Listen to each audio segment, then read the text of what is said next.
Successful হলে শত্রু যে বাড়ে সেটা আমি জানতাম, কিন্তু এই ধরনের একটা অভিযোগ যে আমার বিরুদ্ধে উঠবে সেটা আমার ধারণার বাইরে ছিল।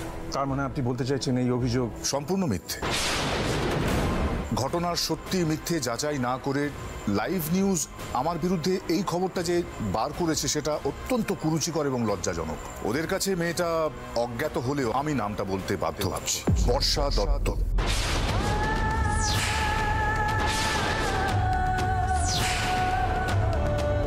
কৃষ্ণা, উনি ইচ্ছে করে বর্ষার নামটা বললেন। অন্য এবার কি হবে? বর্ষার নামটা তো সবাই জেনে গেল। মেঘমল্লার মিউজিকের বর্ষপূর্তি অনুষ্ঠানে মেয়েটি গান গাইতে এসেছিল, আমি সেখানে উপস্থিত ছিলাম। মেয়েটির গান আমার অত্যন্ত ভালো লেগেছিল, তাই আমার নতুন ছবিতে প্লেব্যাকের জন্য ওকে সুযোগ করে দেওয়ার জন্য আমি আমার অফিসে ওকে ডেকে পাঠাই। যারা আমাকে চেনেন জানেন তারা মানবেন যে নতুন প্রজন্মের শিল্পীদের জন্য আমি আমার সাধ্য মতন চেষ্টা করি, তাদের সুযোগ দিয়ে থাকি। কিন্তু স্টুডিওতে পৌঁছে এই বর্ষা বলে মেয়েটি গানটি ঠিক মতন গাইতে পারছিল না। আমি যখন ওকে বললাম যে ওকে দিয়ে এই কাজটা করানো সম্ভব নয়, তখন ও আমাকে বলেছিল যে এই গানটা ওকে দিয়ে মানে বর্ষাকে দিয়ে না গাওয়ালে ও আমার বিরুদ্ধে মলেস্টেশন চার্জেস পর্যন্ত আনতে পারে। শেষ করে দিল আমার জীবনটা, শেষ করে দিল। জানোয়ারটাকে আজ মেরেই ফেলবো। মেজদা দাঁড়া, এইভাবে সমস্যার সমাধান হবে না, দাঁড়া। এ তো ডাহা মিথ্যে কথা বলছে, পুরো কেসটাই ঘুরিয়ে দিচ্ছে। এই সেম জিনিসটা বুবাইয়ের সময় হয়েছিল। ক্ষমতার জোরে টাকার জোরেই পার পেয়ে যেতে পারে না। বর্ষা প্লিজ, তুই ভেঙে পড়িস না বর্ষা।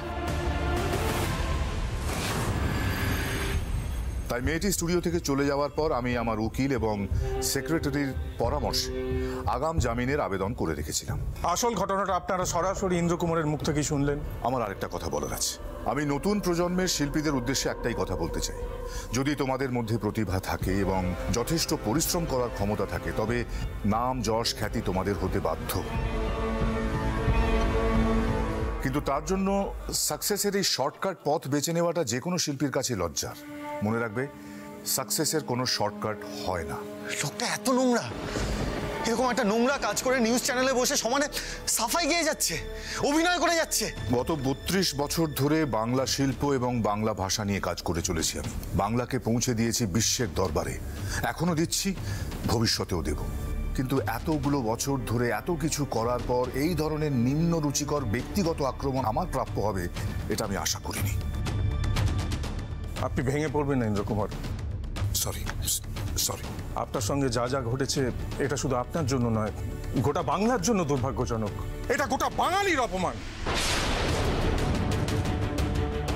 আপনি কি এর বিরুদ্ধে কোনো স্টেপ নেবেন?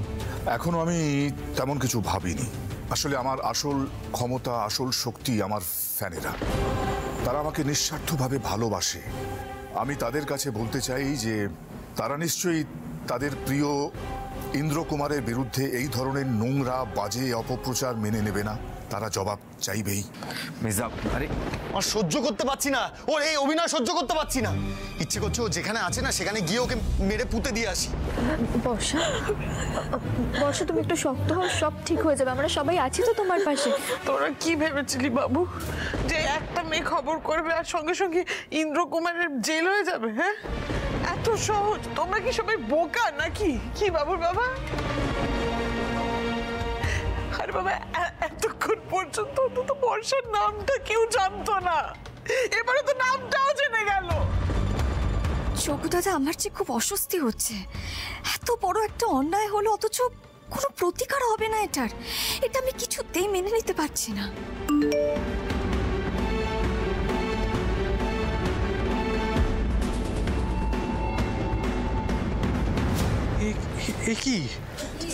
কি হয়েছে পিকলু?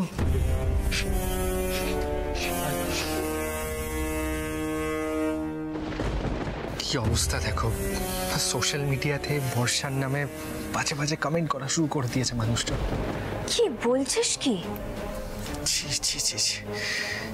এবার কি হবে পর্ণা? জানি না সৃজন কি হবে, তবে এটুকু জানি যাই হয়ে যাক না কেন আমাদের মনে জোর হারালে চলবে না। সিচুয়েশন যাই হোক আমাদের দাঁতে দাঁত চিপে সবটা সামলাতে হবে।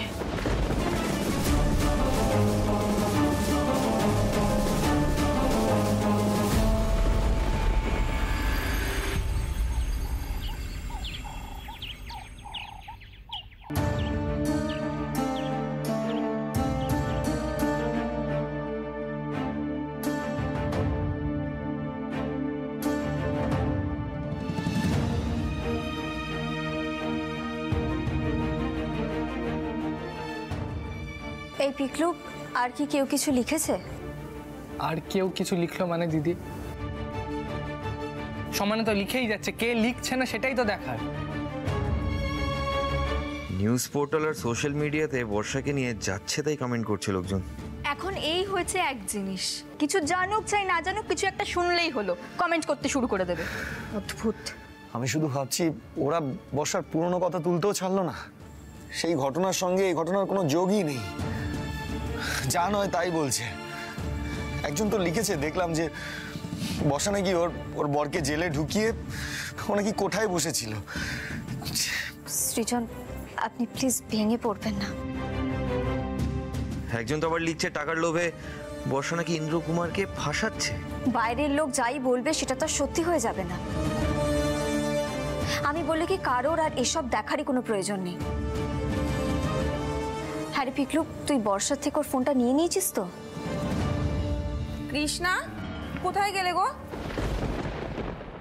কি ব্যাপার? হ্যাঁ, কি হয়েছে গো? ব্যাস, এটাই বাকি ছিল। কোনোদিন ভালো খবর শুনে আসে না, আজকে দেখ চলে এসেছে। অদ্ভুত সব। আমরা বর্ষার নামে কি সব শুনলাম। বর্ষা তুই ঘরে যা, বিশ্রাম নে। আমরা তো এখানে আছি, তুই যা, ঘরে যা বলছি। নিউজ চ্যানেলে ইন্টারনেট তো দেখাই যাচ্ছে না যা সব লেখালেখি হচ্ছে। তাই আমরা ভাবলাম পাড়ার মেয়ে নিজেই গিয়ে একেবারে সামনাসামনি কথা বলে আসি।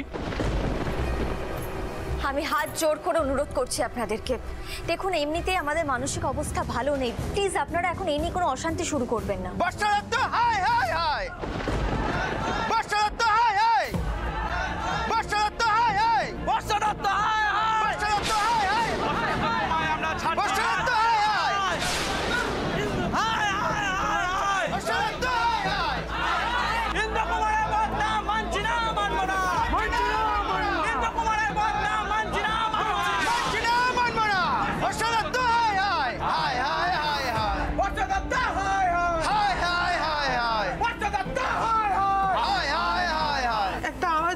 আসছে না বাইরের থেকে, আমাদের বাড়ির সামনেই তো বোধহয়। সৃজন দেখতে একবার দেখ। হ্যাঁ দেখছি না।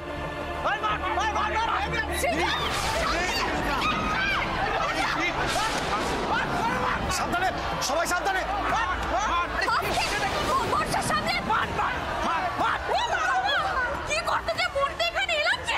সব আমার জন্য হচ্ছে। বর্ষা, একদম এইসব কথা বলবি না, একদম তোর নিজেকে দোষী ভাবার কোনো কারণ নেই। আরে কি হচ্ছে এসব?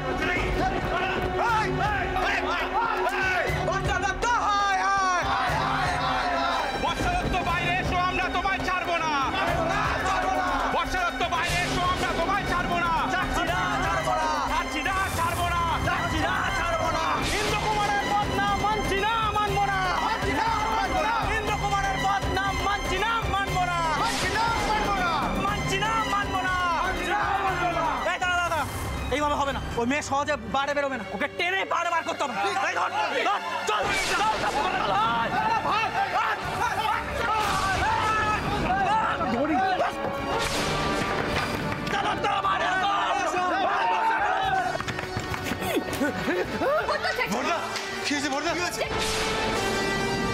সাংঘাতিক অবস্থা, ইন্দ্র কুমারের ফ্যানেরা সব এসছে, মারমুখী অবস্থা, বর্ষাকে খুঁজে বেড়াচ্ছে।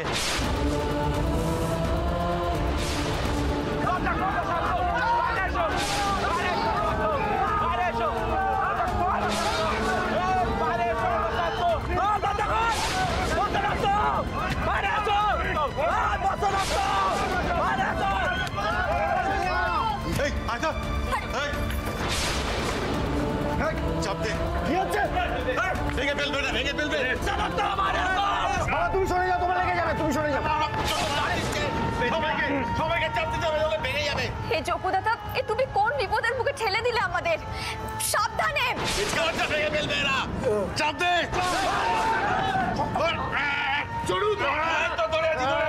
কি সর্বনাশ!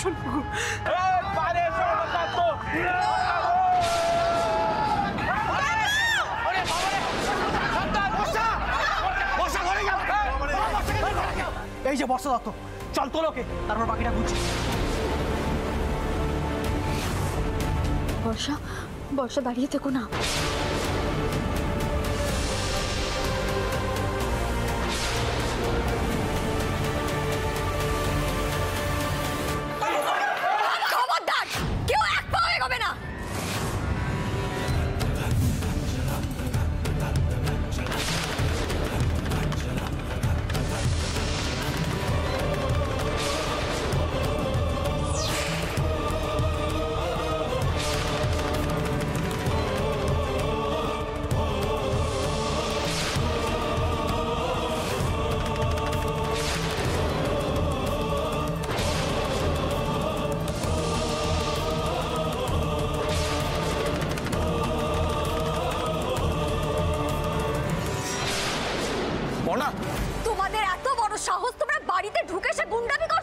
ভালো কথা বলছি, সামনে থেকে সরে যান। ওই বর্ষা দত্তকে আমাদের হাতে তুলে দিন। এটা কি গুন্ডামি করার জায়গা পেয়েছিস নাকি? ওকে তোদের হাতে তুলে দেবো কেন? হ্যাঁ, সম্মান দিয়ে কথা বল। বর্ষা আমাদের বোন। আমাদের পাড়ার মধ্যে ঢুকে হুজ্জুতি করে আবার বলছে আমাদের মেয়েকে ওদের হাতে তুলে দিতে হবে। মেরে হাত পা ভেঙে দেবো। সৃজন চলো আমাদের লাঠি দে, দেখছি ওদের।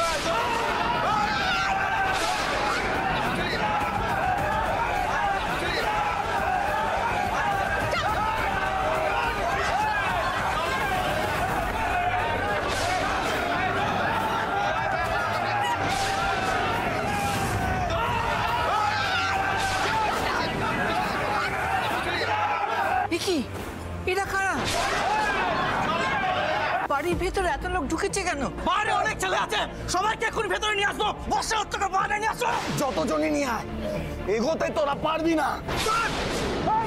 চলে কি সর্বনাশ! এই তো অনেক ছেলে, পালে পালে ছেলে ঢুকছে।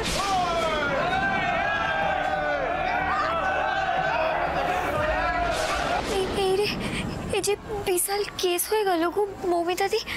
ভেতরে যাই চলো, নাহলে আমাদের না না না না, বাড়ির মেয়ে দাঁড়িয়ে দাঁড়িয়ে মার খাচ্ছে, আমরা ভেতরে চলে যাবো। এখন চলে গেলে না পড়না আমাদের পরে ছাড়বে না। চুপচাপ দাঁড়িয়ে দাঁড়িয়ে দেখো, তবে দূর থেকে বাবা। রক্ষা করো ঠাকুর, রক্ষা করো। ওকে সামনে আসতে দেবেন না তো? দেখুন এবার।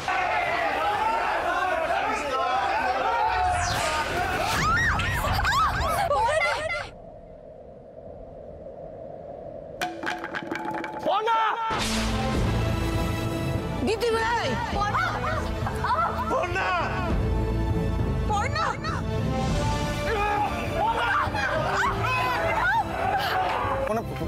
আপনি ঠিক আছেন তো? দেখি দেখি দেখি। দেখেছেন তো, বর্ষা দত্তকে যে বাঁচাতে আসবে সেই ঘা খাবে।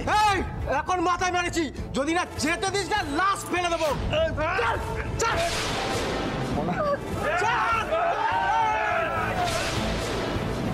ওমাগো, কপাল তো ফেটে গেছে। কি সর্বনাশ করলো!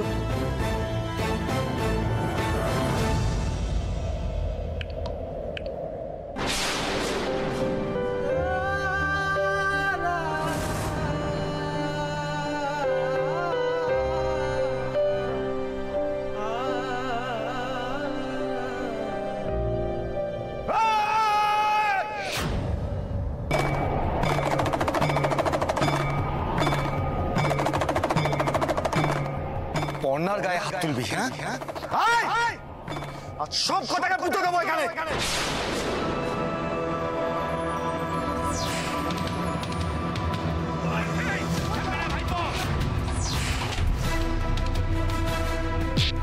দাদা, বাবু বাবু,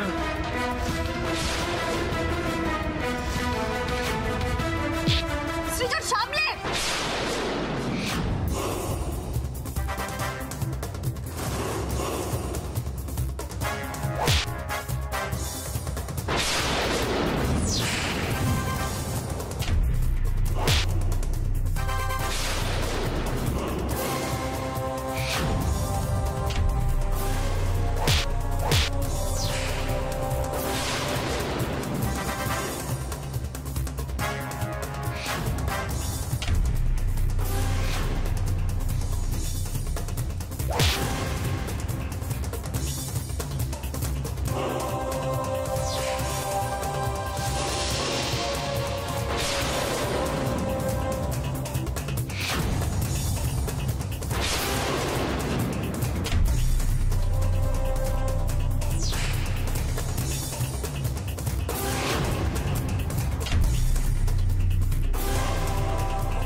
সৃজন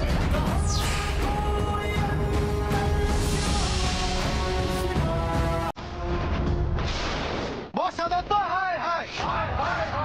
কি হলো সঞ্জয়? কি হয়েছে তোর? আরে ভেতরে বর্ষা দত্তের দাদা সবাইকে হেভি পেটাচ্ছে। আরে খেপে গেছে, যাকে পাচ্ছে তাকে পেটাচ্ছে।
সৃজনদার মাথার মনে রক্ত চড়ে গেছে, না হলে এই রোগ তো কোনোদিন দেখিনি।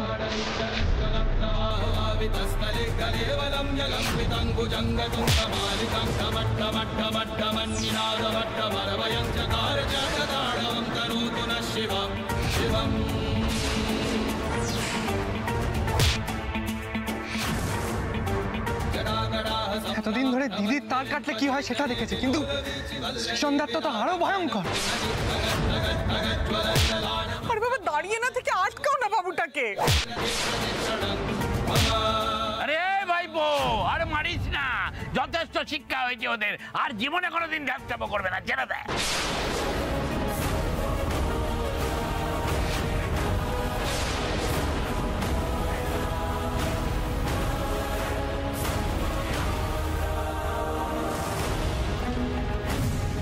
সৃজন, শান্ত হ, মাত্র খোলা বন্ধ কর। আরে ও তো কোনো কথাই কানে তুলছে না। আরে মেজদা কি করছিস নাকি, ছেড়ে দে। শান্ত হও সৃজন দা। ওর বউয়ের গায়ে হাত উঠেছে, এই রুদ্র তাণ্ডব ঠেকায় কার সাথে? কেউ যদি থামাতে পারে সে।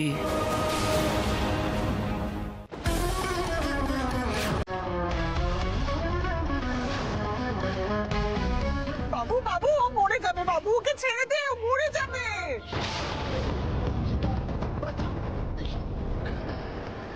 মেজদা, আরে মেজদা কি করছিস নাকি? ও ছেলে চন্ডাল রাগ, শিবের নাম করে মাথায় জল না ঢাললে ও শান্ত হবে না।